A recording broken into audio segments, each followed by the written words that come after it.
আসসালামু আলাইকুম ভিউয়ার্স। মানুষ এখন জেনে গেছে আমলিক সরকার আবার ফিরে আসছে, কিন্তু দেখা গেছে যারা আমরা রাজপথে লড়াই করেছি তাদের কোনো মূল্য থাকবে না। কিন্তু দেখা গেছে যারা প্রকৃত আমলিক করে তারা কোনো সময় পদের আশায় কোনো কিছুর আশায় করে না।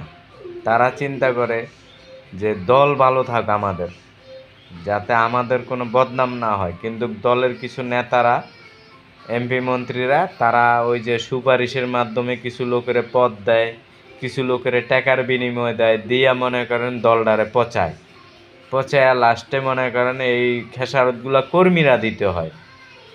আমাদের নারায়ণগঞ্জের ভিতরে আমরা যেই পচা পচ্ছি, যা বলার বাইরে, কাউকে বলে প্রকাশ করা যাবে না।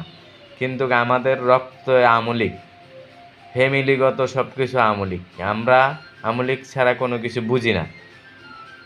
কিন্তু দেখা গেছে আমরাই অনেক জায়গায় ঝাড়ু জুতার বাড়ি খাই, কিন্তু বহিরাগতরা দলের ভিতরে ঢুকে লাস্টে দলের বদনাম করে ছেড়ে দেয়। এই যে ছাত্রলীগ, যুবলীগ, যেই দলই বলেন, যদি নিজের দলে যদি অন্য খারাপ লোক না ঢুকতে দেয়, ওই যে কিছু আজকে বিএমপি করে কালকে আমলিক করে, ওরকম কিছু লোক যদি না হেরা বাছাই করে যদি না ঢুকায়, তাহলে দলের তো বদনাম হবে।